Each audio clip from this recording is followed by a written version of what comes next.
Bismillah, wassalat wassalamu ala rasulillah, amma ba'd. Un frère m'a posé la question et j'ai pensé que la réponse se devait d'être propagée au plus grand nombre parce que je pense qu'on l'a tous vécu au moins une fois dans notre vie. Cette question c'est qu'est-ce que je dois faire si je prie à la mosquée et que je ne suis pas dans la même salle que l'imam. Je suis par exemple à l'étage, qu'il soit à l'étage du dessus ou du dessous.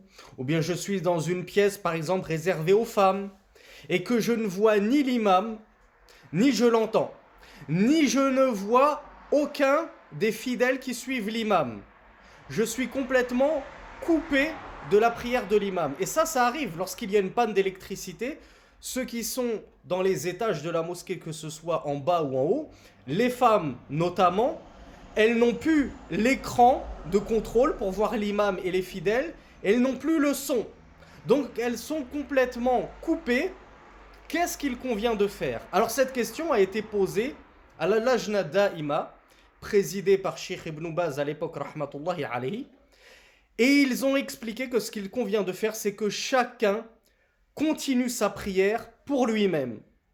Si tu étais par exemple à la troisième raka'a du Dhuhr et que le son, la vidéo, tout s'est coupé, que tu ne sais plus du tout qu'est-ce que l'imam est en train de faire, dans quel mouvement il fait, dans quelle position il est, et que tu ne peux pas non plus voir ou entendre le reste des fidèles, tu es complètement coupé, eh bien, tu termines la prière pour toi-même. Et là, Lajna dit, et il se peut que vous choisissiez quelqu'un, que vous poussiez quelqu'un en avant, afin qu'il termine la prière pour vous en congrégation. Donc les deux façons sont possibles. Soit chacun continue sa prière pour lui-même, individuellement, soit quelqu'un prend le relais de l'imam et alors on le suit lui en continuant la prière.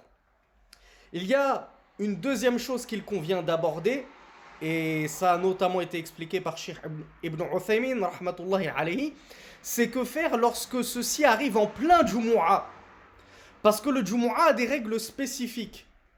Et l'imam An-Nawawi, rahmatullahi alayhi, nous a rapporté l'ijma', c'est-à-dire le consensus, l'unanimité des savants, que celui qui ni n'entend l'imam, ni ne le voit, ni n'entend les fidèles qui prient avec l'imam, ni ne les voit, lui, il n'a pas le droit de faire al-iqtida bil-imam, de suivre l'imam. Même, enfin pas même, si ce cas de figure arrive à la mosquée en plein Jumu'ah, plus d'électricité, tu peux même plus suivre l'imam via l'écran de contrôle, il n'y a plus de micro, tu n'entends pas ce que l'imam il fait, et ni tu n'entends ni tu ne vois les fidèles qui prient avec l'imam, parce qu'ils sont tellement loin, ou les murs sont tellement insonorisés que tu ne peux pas entendre le moindre takbir de l'imam ou des fidèles.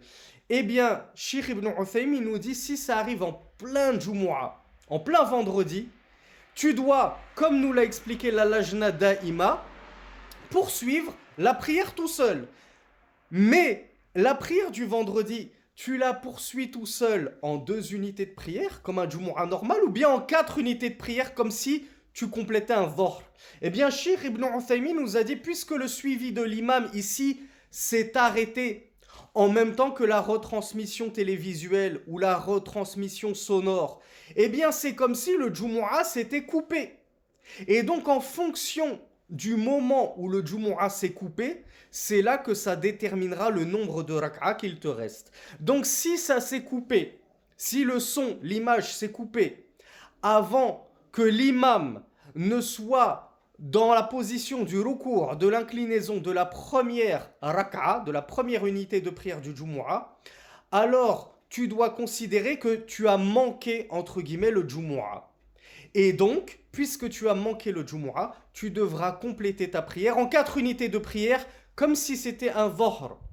Mais si le son ou la vidéo s'est coupé après ce moment-là, c'est-à-dire après le recours à l'inclinaison de l'imam de sa première raka'a, alors celui qui a réussi à attraper l'imam au moins dans une raka'a du Jumu'ah, il est considéré comme ayant eu le Jumu'ah. Donc, puisque tu es considéré comme ayant eu ton Jumu'ah, tu compléteras ta prière tout seul en seulement 2 unités. هذا والله أعلم وصلى اللهم على نبينا محمد والسلام عليكم ورحمة الله وبركاته.